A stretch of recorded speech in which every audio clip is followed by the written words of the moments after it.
Saat kami sedang asik ngobrol, tiba-tiba sayup terdengar suara gamelan, khas pertunjukan wayang.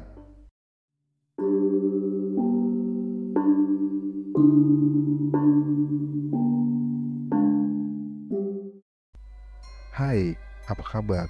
Semoga harimu baik-baik saja. Kali ini CMJ akan membacakan cerita yang berjudul Pendakian Mistis Malam Satu Suro di Gunung Sindoro. Kami menyarankan agar Anda memakai headphone atau headset untuk kualitas audio yang lebih baik.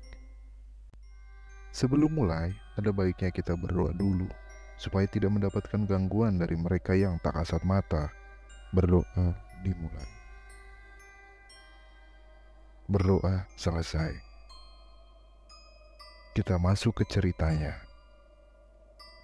Pada bulan Februari tahun 2000, entah tanggal berapa, tapi yang pasti ini adalah masa akhir tahun Hijriah dan akan memasuki awal tahun, yaitu bulan Muharram atau bulan Suro dalam penanggalan Jawa, di mana banyak dipercaya sebagai bulan sakral yang akan banyak aktivitas alam gaib pada bulan ini. Aku dan beberapa teman di organisasi pecinta alam yang belum lama kami bentuk merencanakan pendakian ke Gunung Sindoro pada malam Satu Suro. Bukan tanpa alasan, karena tanggal 1 Suro juga merupakan hari libur nasional.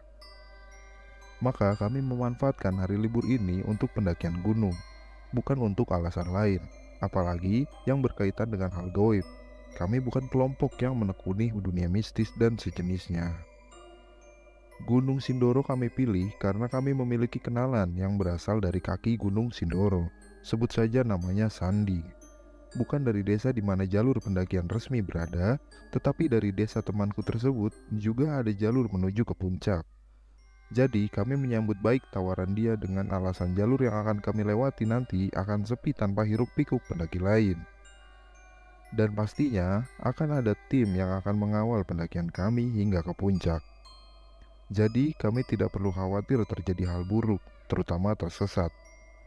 Beberapa hari menjelang keberangkatan ada sedikit insiden dengan kelompok lain yang juga tergabung dalam satu forum pecinta alam di kotaku.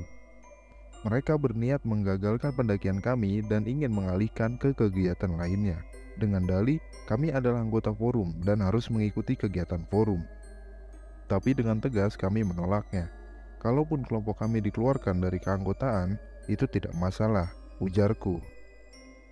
Dan lucunya, tanpa konfirmasi sebelumnya, ternyata mereka malah ikut dalam pendakian kami, dengan langsung menyusul ke lokasi. Inilah awal mula kekacauan yang nantinya terjadi karena minim koordinasi. Singkat cerita, kami pun berangkat menuju ke rumah temanku di salah satu desa di kaki Gunung Sindoro. Sore menjelang petang, kami semua sudah sampai di lokasi. Kami menyebut rumah temanku itu base camp. Usai beramah tamah dengan anggota keluarga lainnya, kami beristirahat sejenak, karena pendakian akan langsung kami mulai malam ini juga. Sekitar jam 9 malam, kami sudah bersiap untuk memulai mendaki Gunung Sindoro, tentunya beserta personil tambahan yang menyusul kami tadi. Tapak demi tapak kami ayun merayapi Gunung Sindoro dengan pelan. Usai meninggalkan pemukiman penduduk, kami mulai memasuki area perkebunan warga yang biasanya ditanami tembakau. Udara dingin kini terasa semakin menusuk, diiringi dengan rintik hujan yang turun sejak sore tadi. Tidak deras, oleh karenanya kami tetap bergerak untuk melanjutkan pendakian. Nanti kalau dengar suara gamelan biarin aja ya. Sudah biasa warga sekitar sini. Ada acara malam Satu Suro, Ucap Sandi padaku. Posisiku saat ini berada di depan bersama Sandi sebagai petunjuk jalan. Bersama denganku juga ada Anton, sedangkan yang lainnya mengekor secara berurutan ke belakang. Aku tidak tahu pasti berapa total peserta dalam pendakian ini. Yang jelas lebih dari 30 orang, yang merupakan gabungan dari beberapa kelompok. Mendengar ucapan Sandi tadi, aku tidak begitu memikirkannya. Mungkin dia hanya mengingatkan supaya aku dan yang lainnya tidak kaget, apalagi takut jika nantinya mendengar suara gamelan, karena hal itu sudah biasa. Saat kami sampai di ujung area perkebunan dan hendak memasuki area hutan, tiba-tiba Sandi menghentikan langkah kami. Lalu Sandi memandang ke arah seberang lembah di samping kanan kami. Ternyata di atas punggung seberang sana ada seseorang yang berdiri sambil merokok. Orang itu lantas berteriak kepada kami. Jangan lewat situ, kalian salah jalan. Nanti kesulitan kalau mau kembali. Ucap seseorang yang di seberang sana. Terus lewat mana, Kang? Jawab Sandi. Ambil kiri, turun sedikit lalu memutar. Nanti kalian ketemu jalan naik. Ucapnya lagi. Terima kasih, Kang. Jawab Sandi. Sebelum kami bergerak, Sandi memanggil adiknya yang saat ini berada di barisan belakang. Sebut saja namanya Yono. Untuk menggantikan memimpin di depan sebagai petunjuk jalan. Yono pun menerima tugas dari kakaknya dan segera mengajak kami semua melanjutkan pendakian. Sebelum mulai berjalan, aku sempatkan kembali melihat ke arah orang yang menunjukkan jalan tadi. Ternyata orang itu sudah tidak ada di sana. Dan belakangan saat pendakian ini usai, kami baru menyadari bahwa yang menunjukkan jalan kepada kami sebetulnya bukan manusia. Bagaimana tidak, secara logika, apa yang dilakukan warga sekitar malam-malam begitu di area kebun? Apalagi ini bukan musim tanam tembakau. Tapi bagaimanapun juga, kami tetap berterima kasih kepada makhluk itu karena telah menunjukkan jalan kepada kami. Sandi pun mengamini pendapatku. Sejak awal sampai lokasi, dia sudah merasakan bahwa kami salah jalur. Lalu ia merasa ada yang memanggil dari seberang lembah. Ternyata ada seseorang yang berdiri di sana. Dan perlu diketahui, Sandi merupakan warga asli kaki Gunung Sindoro. Jadi tidak heran jika dia memiliki kepekaan lebih terhadap hal goib. Apalagi orang tua dan leluhurnya merupakan salah satu tokoh masyarakat yang disegani di desanya. Usai mengikuti petunjuk jalan dari seseorang tadi, akhirnya kami bisa kembali ke jalur pendakian. Yono meyakinkan kami bahwa benar ini adalah jalur pendakian. Masih tetap di barisan depan, Yono, aku, dan Anton tetap mengayun langkah dengan pasti. Sesekali kami berhenti sejenak menunggu barisan belakang yang terkadang tertinggal karena beberapa peserta mengalami kelelahan dan meminta beristirahat, terutama peserta perempuan. Ritme pendakian yang demikian membuat kami menjadi terlalu lama berada di jalur dan secara otomatis lebih menguras tenaga. Dalam situasi seperti ini, ego kami sebagai pemuda yang semangat menjadi meningkat. Aku dan Anton mengusulkan untuk terus berjalan, meninggalkan rombongan belakang supaya bisa segera sampai di puncak. Toh beberapa kelompok sudah memiliki pemimpin yang lebih senior dan bertanggung jawab terhadap kelompok mereka masing-masing. Yono menyetujui pendapatku. Setelah berkoordinasi singkat dengan Sandi, kami memecah rombongan menjadi 2 tim. Tim yang pertama memiliki stamina prima terus melanjutkan pendakian tanpa menunggu rombongan lainnya, dipimpin oleh Yono. Sedangkan tim kedua juga terus berjalan sesuai ritme mereka, tanpa meminta ditunggu oleh tim pertama. Tapi dengan syarat, di setiap rombongan harus ada pendamping dari tim lokal.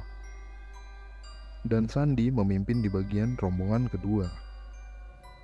Bersama kelompok yang memiliki kondisi fisik dan stamina prima, aku bisa dengan cepat melibas tanjakan demi tanjakan punggung Sindoro untuk segera mencapai puncaknya.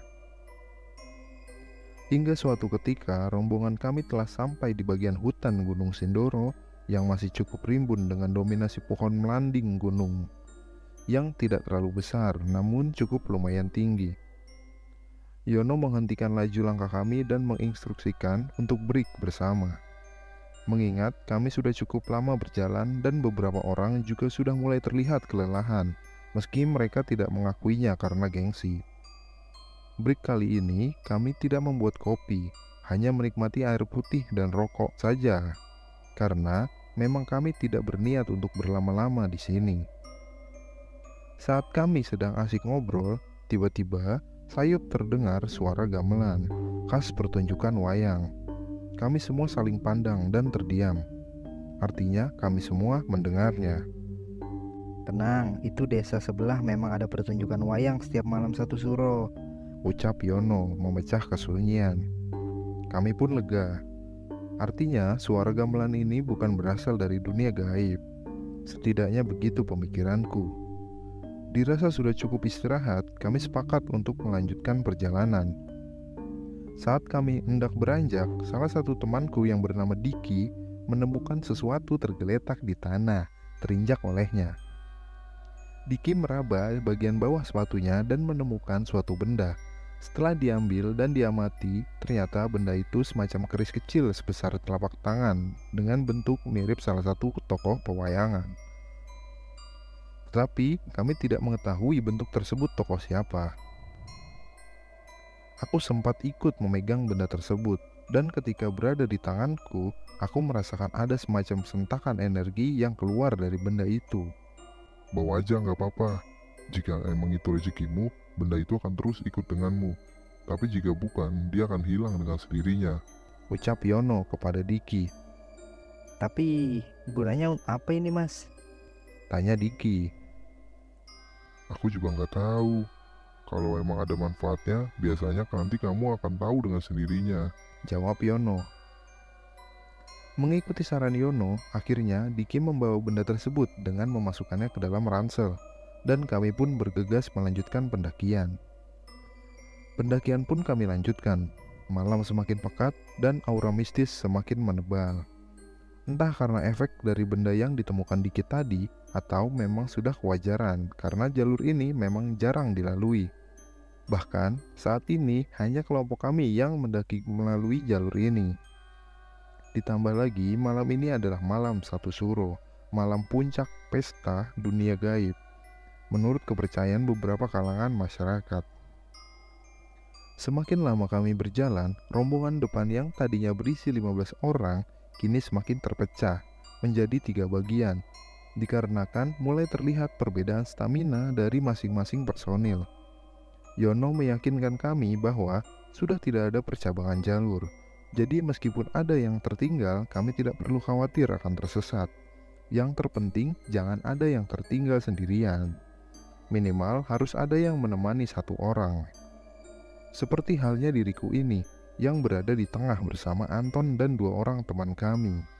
Sedangkan bagian depan bersama Yono sudah cukup jauh meninggalkan kami, dan bagian belakang juga berjarak lumayan jauh. Lumayan juga ya trek jalur ini. Jarang ada bonus, gak kayak jalur Keledung, ucapku di tengah percakapan kami saat istirahat sejenak. Jalur Keledung sih emang lebih enak, cuman lebih jauh kayaknya, jawab Anton. Jadi kita mau nunggu yang belakang atau mau lanjut nih? Ucap Wisnu, salah satu teman yang tergabung di timku. Kalau dirasa cukup istirahat ya mendingan lanjut aja sih. Takutnya kelamaan kalau kita nunggu, ntar malah jadi ngantuk. Menurut kalian gimana? Ucapku. Mereka semua menganggukkan kepala, tandanya menyetujui pendapatku. Saat kami hendak beranjak, lagi-lagi kami mendengar alunan musik gamelan. Kali ini suaranya terdengar lebih jelas, seolah berada tidak jauh dari tempat kami. Kami berempat saling pandang, mungkin kami memikirkan hal yang sama, yaitu suara gamelan ini bukan berasal dari salah satu desa di kaki gunung ini. Karena kami sudah berjalan cukup jauh, jadi rasanya tidak mungkin suara gamelan dari desa yang ada di bawah bisa sampai ke sini. Apalagi sejelas ini. Jalan aja yuk Ton, jangan kelamaan di sini, dingin, ucapku setengah berbisik kepada Anton. Anton mengangguk, lalu segera beranjak, dan kami mengikuti di belakangnya.